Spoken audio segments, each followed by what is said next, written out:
Olá, seja bem-vindo aqui ao Linha de Frente, onde a gente discute sobre negócio, sobre cultura, sobre economia e principalmente sobre política, com pessoas que estão dentro da política e conseguem trazer vozes e opiniões para nós, leigos da política, mas que somos diretamente afetados pelo trabalho que as autoridades fazem no dia a dia. Uma dessas pessoas que consegue traduzir o sentimento do povo e também a dinâmica dos políticos é Ana Paula Matos, que está comigo aqui, mais uma vez no Linha de Frente, vice-prefeita de Salvador, secretária de Saúde do município. Seja bem-vinda, Ana Paula. Sempre é legal conversar com você. Eu aprendo sempre muito com você. Seja bem-vinda. Obrigada, Pablo. É uma alegria estar aqui com você no seu programa. Também aprendo muito que você é um cara objetivo, assertivo, mas também acolhedor e doce. Então vamos seguir. Que bom. A gente gosta de trabalhar assim, conversando, entendendo, ouvindo, mas principalmente com pessoas que estão no dia a dia da população. Você, eu posso dar um relato dos políticos baianos e soteropolitanos, é a que tem a agenda mais lotada. Até para conseguir uma entrevista com a Ana Paula é difícil com o Tamires, com a assessora, porque a agenda dela realmente está atribulada pelas demandas da pasta da saúde e também de ser vice-prefeita. Você gosta disso, desse tipo de trabalho, Ana Paula? Eu gosto de servir, eu gosto de cuidar das pessoas. E não tem como você fazer isso sem estar na rua, sem estar na escuta, sem estar indo para os lugares. Então, eu costumo ter muitas agendas, às vezes algumas ao mesmo tempo, e aí eu vou por prioridade, cumprindo as minhas funções da pasta da saúde, mas estando na comunidade, ouvindo as pessoas e cumprindo o que é mais importante, o papel que o povo me deu, que é ser vice-prefeita, que é cuidar da cidade, ter uma visão da saúde, mas também uma visão do todo. Eu gosto de conversar com você como secretária de saúde, porque a gente entende os problemas reais da comunidade. Eu estou percebendo um movimento muito grande de vocês chegarem até a população, vocês terem uma atitude mais ativa, ir atrás dos problemas. Como é que está sendo isso na prática? Trabalhoso, a gente tem que ter muita disposição, mas é muito gratificante. Eu recebi, por exemplo, esses dias um áudio muito lindo de uma cidadã contando para a irmã da alegria dela ter conseguido fazer uma mamografia. Na verdade, ela falava, eu fiz 5 exames, olha, estava esperando há tanto tempo. Esse saúde nos bairros devia ter a cada 6 meses aqui na comunidade. Então, isso é o que faz sentido, o que torna de fato gratificante a gente trabalhar tanto. Eu sempre trabalhei muito, mas na saúde eu costumo às vezes chegar em casa meia-noite, meia-noite e meia, para estar acordando 4h30, 5 horas, para estar saindo para dar uma entrevista antes de fazer a primeira reunião do dia. Eu entendo que a responsabilidade é enorme, o desafio é maior ainda, mas eu estou muito segura. Primeiro que o prefeito Bruno Reis tem investido todos os recursos, tem me dado muita força, e a minha equipe da saúde é qualificadíssima, pessoas muito boas, muito competentes. E o povo, se você encostar, se você perguntar, eles te dizem tudo que está bom e o que está ruim e o que tem que melhorar. Então, o meu melhor consultor é o povo. É verdade, eles sabem onde está doendo e é bom que tenha um contato direto com o político, né? Diferente do que, como o ministro da Casa Civil falou, Brasília está muito distante. Quem está com o pé no chão, quem está próximo do povo, consegue saber as dores e consegue, eventualmente, curar alguns dos problemas. Esse projeto de saúde nos bairros, que já percorreu algumas localidades aqui da capital, como é que vocês escolhem o local e a prioridade por cada região? Como é que é feito isso? Primeiro a gente olha a fila. A gente, depois da pandemia, percebeu que tinham muitas pessoas aguardando exames. Exames simples, como mamografia, um ultrassom, um eco, um eletro, exames até laboratoriais. Então, a gente identifica essa fila, a gente faz um contato prévio com as pessoas para fazer um pré-agendamento, se organiza com a estrutura muito grande, porque sabe que além de quem você agendou, vão aparecer as pessoas da comunidade. Então, a gente tem ido para bairros ou que tem vazio assistencial, que foi o caso de Bromélia, que foi o caso do Tororó, ou bairros que têm uma demanda muito grande, como a gente fez agora em Cajazeiras, está fazendo em Fazenda Cultos, que é no subúrbio. A gente já está indo no próximo bairro para Valéria, ó, estou dando essa informação em Legal, primeira ótimo. mão. Ótimo. Atenção, Valéria, um abraço. A gente vai para o Nordeste, a gente já passou em Jardim das Margaridas, a gente é Bom Joá, então no Calabetão, onde você imaginar, a gente vai chegar. Agora, não é simples e não é rápido. Por quê? Nós não estamos fazendo um feirão ou um mutirão, de 1 ou 2 dias chego e saio. A gente praticamente monta como se fosse um multicentro, uma estrutura naquele bairro. Então, eu levo de 2 a 3 semanas. E eu começo a montar 10 dias antes, porque tem que ter uma estrutura para acolher bem, para ter as cadeiras, para fazer uma organização. Então, lá no processo, nos primeiros dias, normalmente a gente nem divulga para a imprensa. A gente vai ouvindo as pessoas e percebe, olha, aqui no Tororó tem uma demanda maior na parte cardiológica, Gindas Margaridas foi pediátrica, aí no Calabetão foram muitas ultrassons e na área da saúde da mulher. E aí, com essa demanda, a gente vai colocando. Então, no Bom Joá foi a questão da urologia. A gente vai recebendo a demanda e vai organizando. Em função disso, a gente também faz outros programas. Eu percebi, ouvindo mesmo na fila, conversando, que muita gente estava se queixando de falta de acesso à saúde dos olhos, à oftalmologia. Sim, isso aí é uma demanda que Salvador tem bastante. Não sei se é por causa da luminosidade grande dessa cidade. Muita gente tem problema de visão. Muito. Tem o próprio traço genético e com as questões mesmo sociais, com todo o perfil da cidade. A gente está fazendo agora, estou lançando nesse período o Saúde nos Olhos, que é um programa, uma espécie de mutirão da oftalmologia, onde a gente não aproveitou o que já existia, não. A gente contratualizou mais serviços com um dia D, que é para chamar a atenção, inclusive, da imprensa, para que as pessoas nos procurem.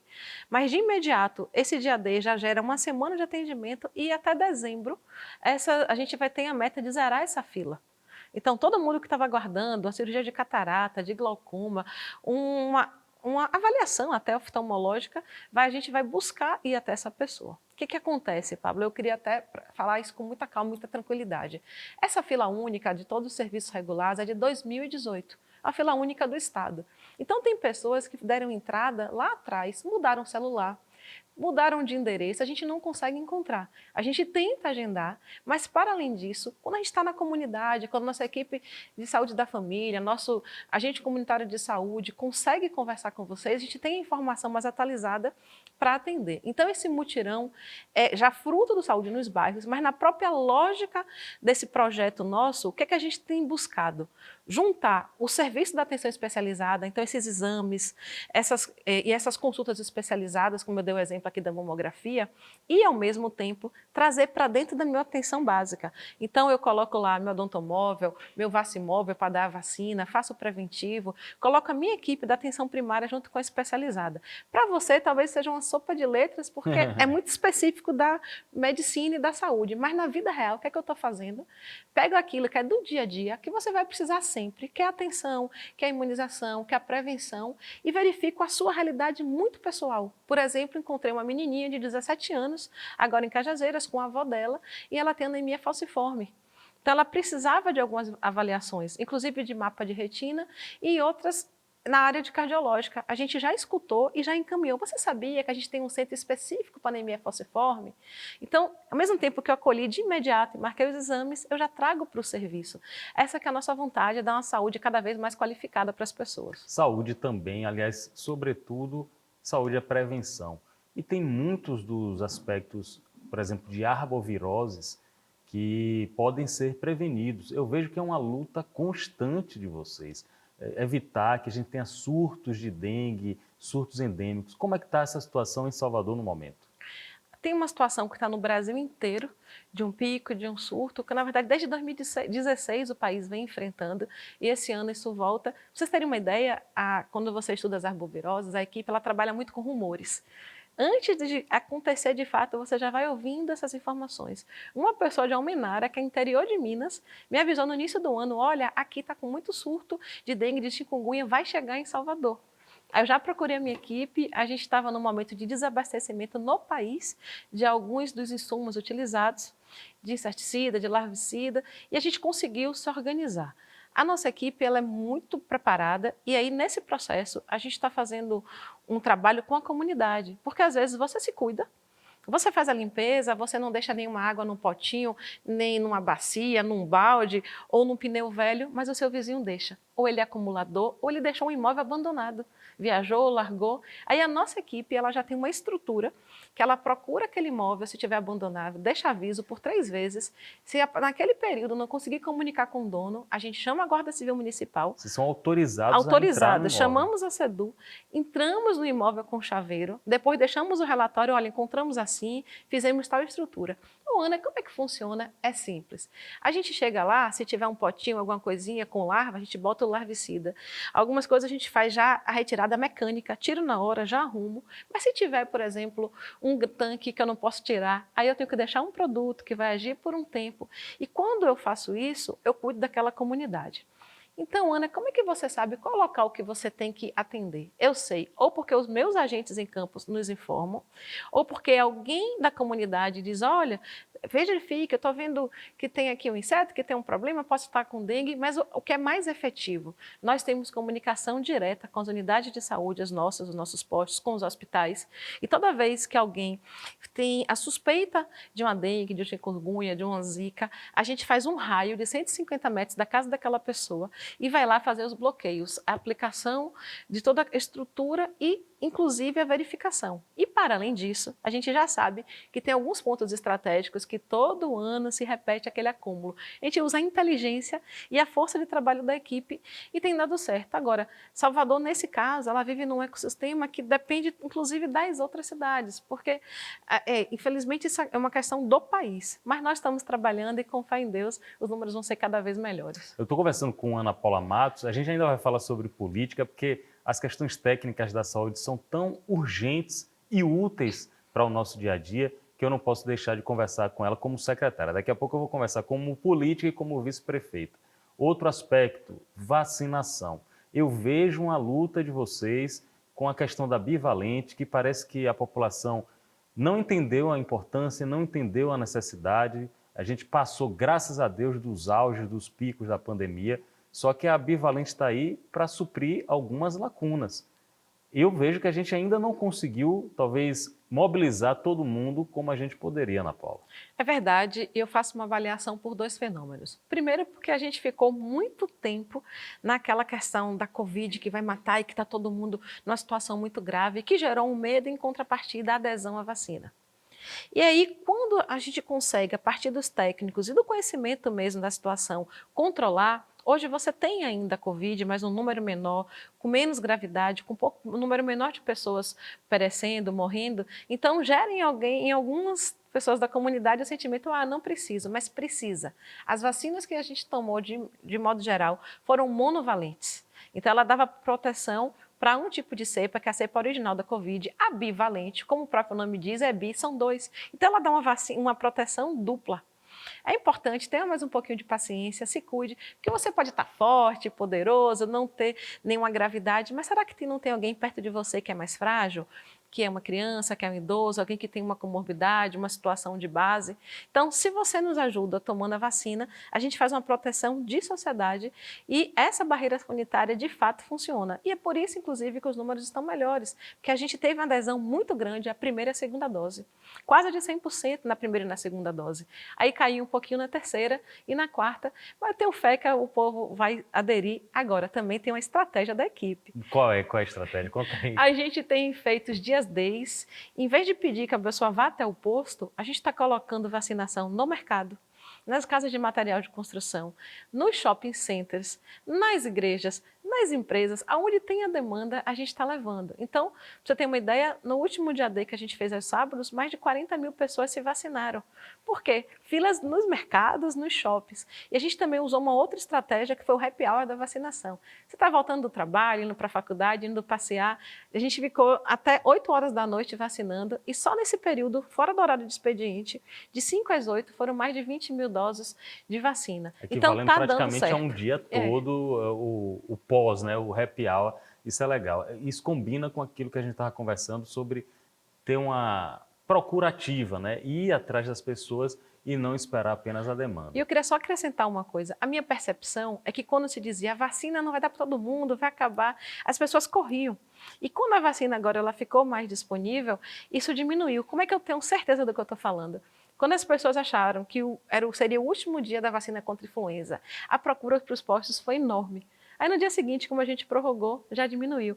Então eu sei que ser baiano é bom, que a gente é carinhoso, é alegre e que às vezes a gente prioriza outras coisas porque só vai lá na hora que precisa, mas vamos aproveitar nossa baianidade para ser acolhedor e dar exemplo para o mundo do povo que se vacina. Muito bem. Ana Paula Matos, secretária de Saúde e também vice-prefeita da capital. Eu quero falar com você, que também é professora de cursos de Relações Internacionais, sobre o aspecto Salvador pós-pandemia em termos de turismo. Durante a pandemia, eu conversei com o Nizam Guanais, ele falou, tem uma lacuna, Salvador pode ser a capital mundial do turismo pós-pandemia. Cidade bonita, uma cidade que tem recursos muito bons, naturais, visuais e também culturais e históricos. E parece que o que ele falou está se cumprindo. O turismo em Salvador está retomando a níveis que tinham deixado antes da pandemia. Como é que você está enxergando esse aspecto? Primeiro que a gente se preparou durante a pandemia. A gente aproveitou o período em que a gente não estava tendo tanta atração de turistas, porque aqui foi a pandemia, para pelo Prodetur qualificar. A gente foi de bairro em bairro, de comunidade em comunidade, fazendo cursos, desde a hotelaria, também na área de bares e restaurantes, como receber as pessoas. Eu fui participar de alguns cursos em Cajazeiras, no subúrbio, em algumas regiões da cidade, então a gente se preparou, capacitou a mão de obra. Nesse período também a gente se reposicionou como Salvador Capital Afro.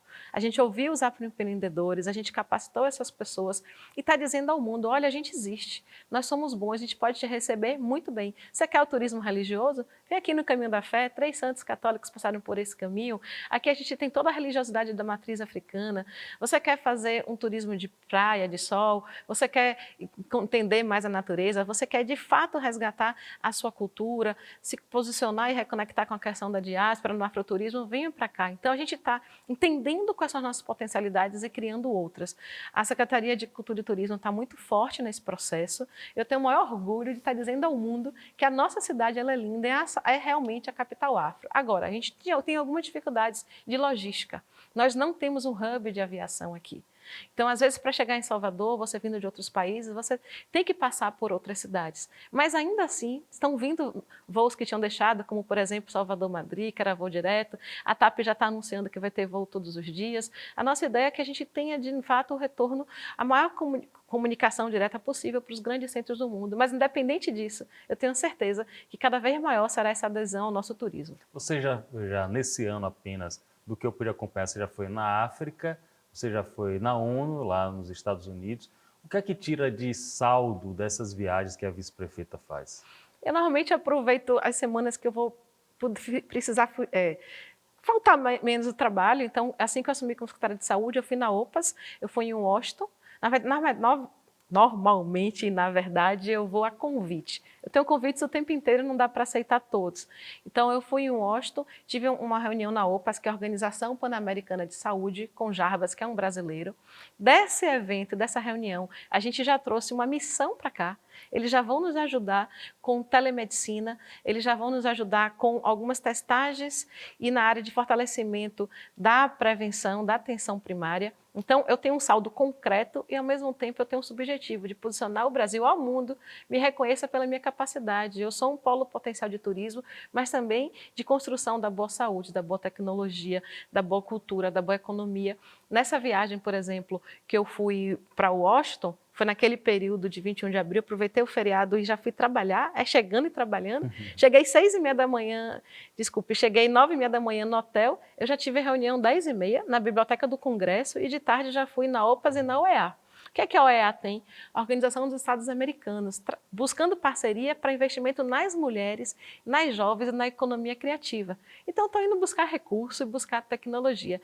Nesse mesmo período, eu fui para a Cúpula das Américas e tive a oportunidade de fazer uma reunião com o secretário de Estado, representando toda a América do Sul. Então, quando eu vou, não é Ana Paula.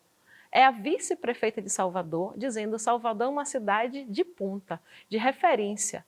Venham nos conhecer, venham buscar nossa tecnologia, para que a gente possa, de fato, exportar os nossos produtos e melhorar a economia do nosso povo. E agora, na África, foi essencial a nossa ida, porque se nós somos Salvador Capital Afro, a gente tem que estar lá. E tem que estar dizendo, olha, a gente na reunião do ONU Habitat não está discutindo sobre assentamentos urbanos, eu também tenho dificuldade no meu povo. Eu ainda tenho gente que mora em comunidades assistidas. Como é que a gente pode fazer uma parceria para melhorar a vida de cada pessoa? Então, a viagem ela tem que existir dentro de um contexto de trabalho. E graças a Deus eu tenho conseguido pautar isso e tem gerado um retorno. Os secretários de Estado têm vindo nos procurar em Salvador. Eu recebi, por exemplo, ano passado, a ministra da Presidência de Portugal, Mariana, vindo buscar uma parceria. Esse ano já veio um outro secretário de Estado, que foi o Francisco, também buscando parceria. Então, ó, o mundo está enxergando Salvador e isso tem que se materializar em recurso, em emprego e vida melhor para as pessoas. Eu concordo que essas viagens internacionais são muito necessárias. Inclusive, o povo, se pudesse ir para Porto, ir para Lisboa, ia saber como Salvador é irmã gêmea de cidades enormes como a gente tem. Irmã gêmea na geografia, irmã gêmea no aspecto cultural. Eu acho que você faz muito bem porque tem algo a se trocar em termos de história, em termos de valores, laços, que a gente não pode deixar atua, não pode deixar se desfazendo. É aquilo que eu falei, às vezes é feriado aqui e lá não é, que foi o caso. Eu estava em Nairobi de 7 a 9, aqui era Corpus Christi e lá estava o mundo inteiro trabalhando. Então eu participei. É óbvio que quando volta tá morrendo de saudade do marido e é uma viagem muito rápida, você sai de lá meia-noite e meia para pegar um voo e chegar no outro dia, mas vale a pena.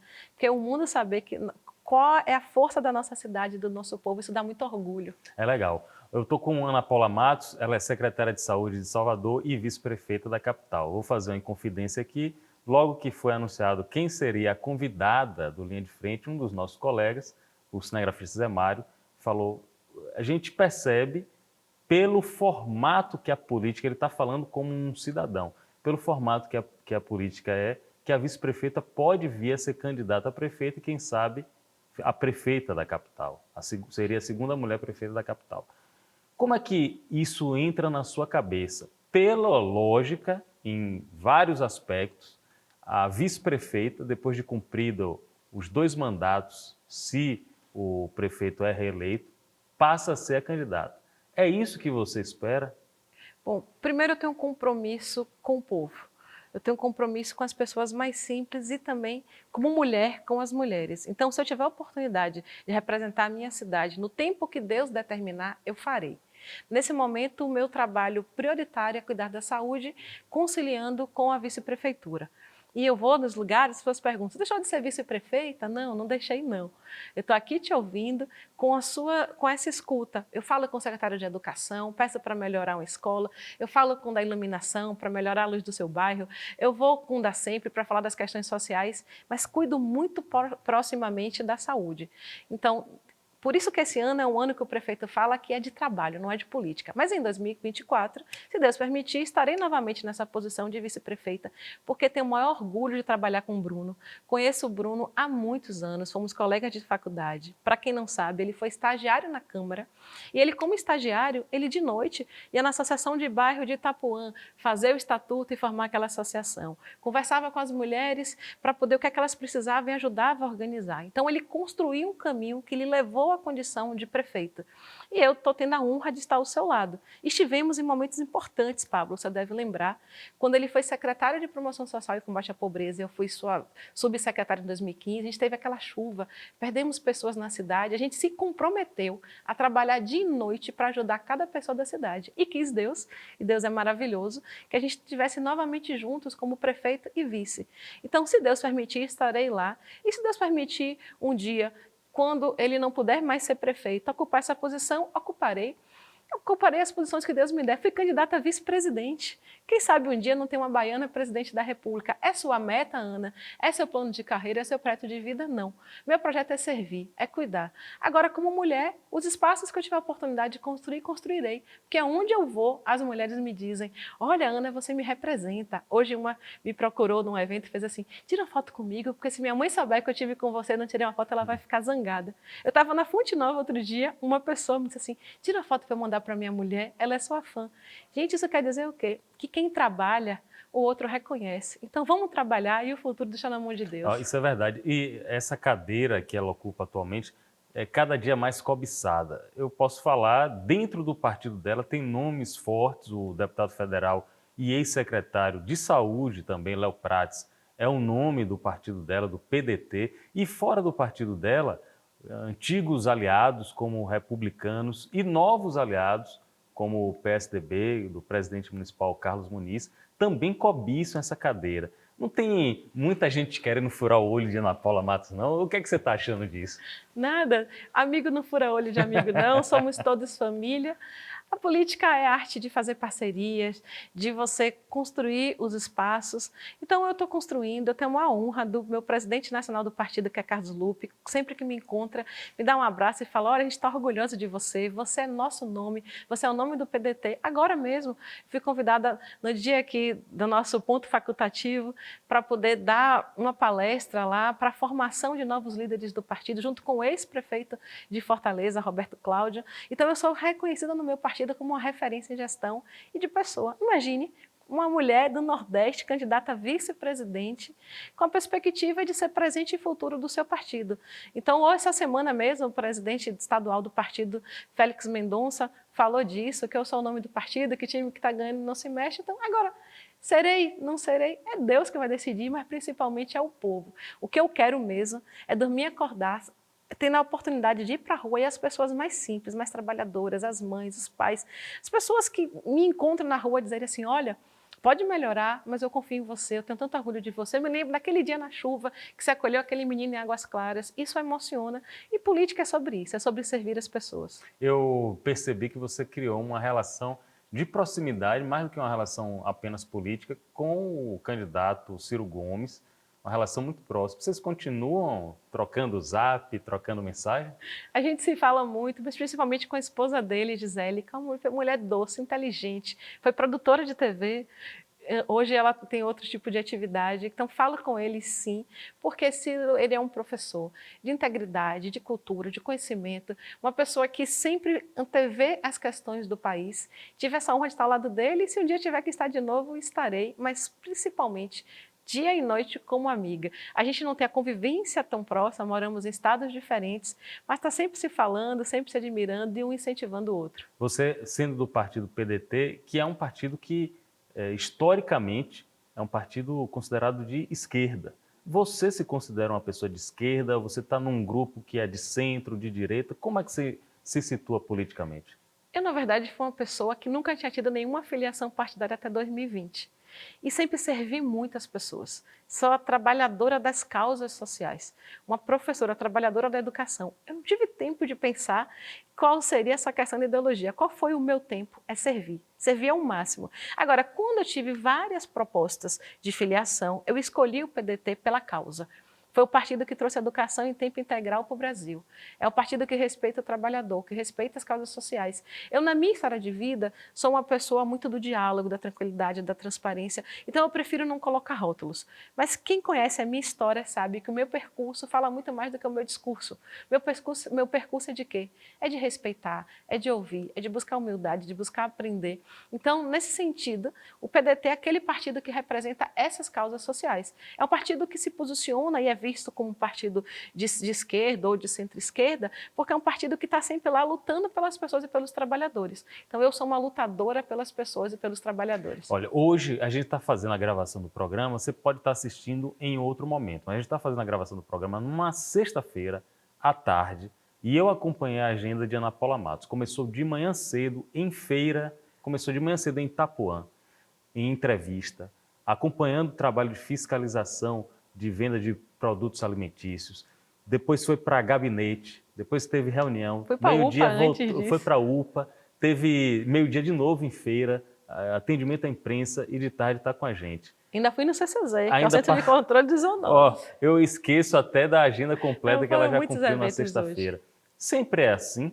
Sempre é assim. Às vezes são 3 eventos no mesmo horário, porque aí a agenda da vice-prefeita que puxa muito. Uma das coisas que você não citou aí foi o prêmio de reconhecimento do Salvador Capital Afro para os afroempreendedores, que eu fui também hoje. Então, a gente tem sempre, eu sempre busco conciliar. O que é a minha prioridade? Garantir a saúde. Garantir assistência à saúde das pessoas. E nesse processo, como é que eu concilio? Eu vou dar uma entrevista nesse bairro, qual a unidade de saúde que tem aí, qual é a UPA, para eu não perder o tempo no trânsito e já trabalhar.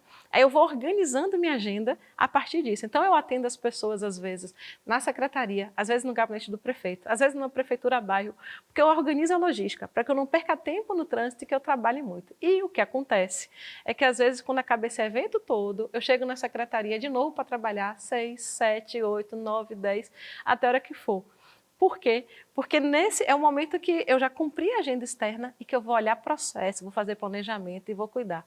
Não é simples, mas é gratificante. Estava agora no telefone conversando com uma pessoa enquanto eu vinha para cá, uma militante também nessa área de saúde, e ela dizendo, Ana, a saúde ela é complexa, ela exige muito, mas quando você recebe um retorno de alguém que está feliz porque foi atendido pelo seu trabalho, é gratificante. Então esse é o meu combustível, é saber que ajudando a liderar as pessoas, porque é um time muito grande que faz isso, eu consigo tirar o que tem de melhor na nossa estrutura e cuidar. Gente, eu tenho que ser muito clara, eu sei de todo o gargalo da saúde dos últimos anos, principalmente pós-pandemia. Eu sei que muitas pessoas não conseguiram suas cirurgias, não conseguiram seus exames, suas consultas.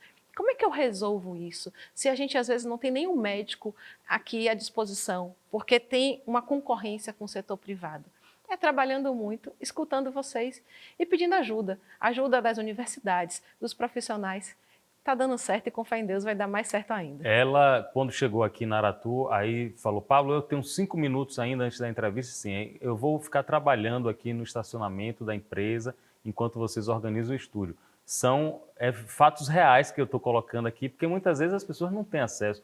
Tem rede social, que hoje você utiliza, os políticos utilizam para divulgação do trabalho, mas nem sempre as pessoas têm acesso no dia a dia. Acho que é uma oportunidade de se reconhecer o trabalho de quem está no dia a dia arregaçando a manga mesmo e indo para a linha de frente, como é o nome do programa. Ana Paula Matos, secretária de Saúde e vice-prefeita de Salvador. Vou fazer uma pergunta, uma hipótese. Vamos pensar que o prefeito Bruno Reis decide não ser candidato à reeleição e diz, olha, Ana Paula é a pessoa pronta e vai ser a minha candidata, eu vou alçar para ser senador da República ou governador ou qualquer outro cargo. Ana Paula, candidata a prefeita, ganha a prefeitura e começa 2025 no Palácio Tomé de Souza. Qual seria o ponto que você iria atacar, prioritário, aqui na nossa capital? Primeiro, eu não visualizo o Bruno não sendo candidato. Eu sou Ela uma das principais pessoas que vou incentivar a continuar, porque o trabalho está dando certo. Sabe por que tem essa disputa que você citou, em tese, pela vice? Porque é vencedor, porque é trabalhador. Senão não teria disputa.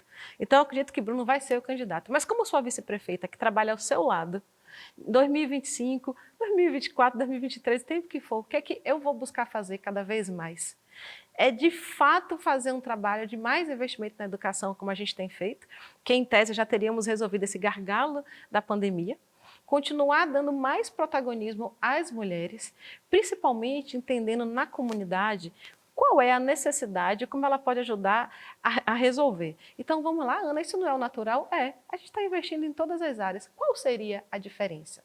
A diferença é que muitas vezes, quando a gente tem uma pessoa que não tem onde dormir, que não tem saneamento, que não tem escola, que não tem saúde, a gente sobra muito pouco do investimento para priorizar novas tecnologias e fazer tantas inovações. Como a gente tem 10 anos percorrendo e resolvendo esses problemas, eu imagino que em 2025, no segundo mandato, a gente possa marcar e se posicionar pelas inovações tecnológicas. Não a tecnologia do computador nem do celular, não. A tecnologia social. É ver na comunidade aquela mãe que consegue fazer um milagre, não só formar os seus filhos, mas criar uma forma nova de sobreviver. Aquela que consegue liderar e criar do nada uma instituição muito grande. E entender como é que eu posso monetizar. Como é que eu posso ver uma cultura, um valor e transformar em dinheiro? Então, o que eu tenho buscado e vou fazer cada vez mais é reconhecer o talento das pessoas, pelo ideal, pelo bonito, mas pelo objetivo, e saber como investir para tornar um retorno financeiro aquilo que as mulheres fazem. Trabalhar rede de negócios, rede de economia, fortalecer as mulheres, sem esquecer, hora nenhuma, das políticas básicas tradicionais. Muito legal, gostei disso, achei inteligente, criativo. Não tinha ouvido esse ponto de vista e acho muito justo. É um ponto de vista de uma pessoa que está realmente no dia a dia e percebe quais são os talentos e as riquezas que a nossa comunidade tem. Antes de terminar, eu preciso fazer uma pergunta que é uma curiosidade pessoal. Você era uma técnica que se tornou uma política. Nunca vi você como política tendo problema com crítica. Ao contrário, vejo ela tendo mais problema em receber elogio do que crítica. Recentemente, o Congresso, a Câmara dos Deputados, votou aí uns 38 minutos de votação, muito rápido, por sinal, um projeto de lei em que criminaliza quem discrimina políticos. Eu nem entendi muito bem como é a discriminação contra políticos. Como é que a senhora entendeu isso? Que recado que os políticos deram para a sociedade? Bom, vamos lá. essa frase discrimina político, aí eu apoiaria porque eu sou contra qualquer forma de discriminação.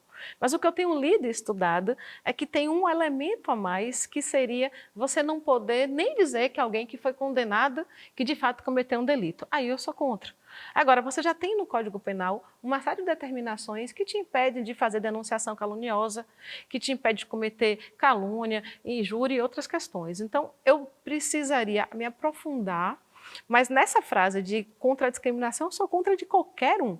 Mas já tem leis que garantam a possibilidade do brasileiro não discriminar ninguém. Qual o meu sentimento como alguém que sempre foi técnica e que hoje ocupa uma posição política e que é política?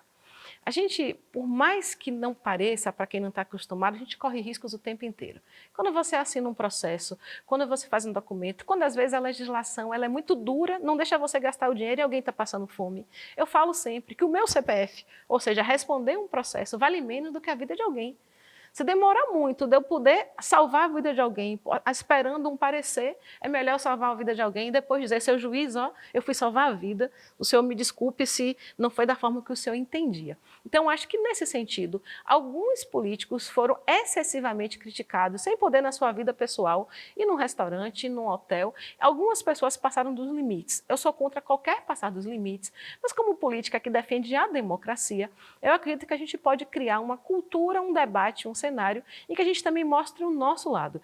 Eu sou contra a discriminação, preconceito contra qualquer pessoa, inclusive contra a gente que é político. Entendo esse movimento, mas te digo que, de fato, eu acho que tudo que for real e verdadeiro tem que poder ser dito. Se a pessoa foi condenada, você tem que poder dizer que ela é condenada. Agora, na minha forma de política, você deve perceber, eu não falo da pessoa física de ninguém.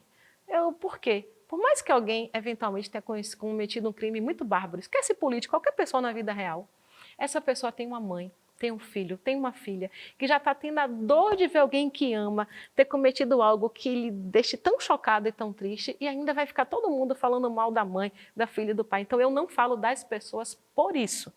Agora, eu sou uma pessoa que não me mete na sua vida, mas se você me perguntar, eu respondo. Tá boa essa roupa? Eu não te falo. Se você me perguntar, eu vou dizer, Quer saber, né? Então, eu sou uma pessoa muito verdadeira. É difícil para mim qualquer amarra, mas como eu sou também uma pessoa que busca a paz, a calma e evitar o conflito naquilo que eu posso, eu não saio xingando ninguém.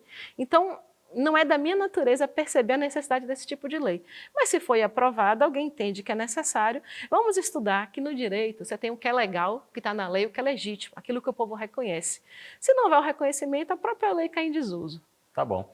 Ela tem conhecimento jurídico também e ela pode nos ajudar a entender esse e outros aspectos. Conversei com Ana Paula Matos, vice-prefeita de Salvador, secretária de Saúde da capital, convidada aqui no Linha de Frente, provavelmente pré-candidata a vice-prefeita.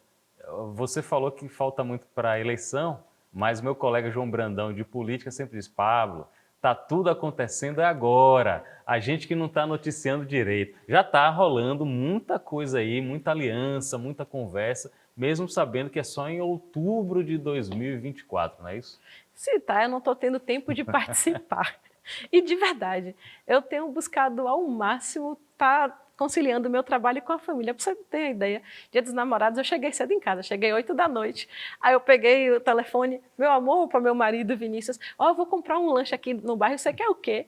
Já para não ter nem que sair de casa. Não, eu me arrumei, vamos sair para jantar. E eu fui, mas é uma exceção. Então o tempo que eu tenho é para trabalhar, para cuidar da minha família.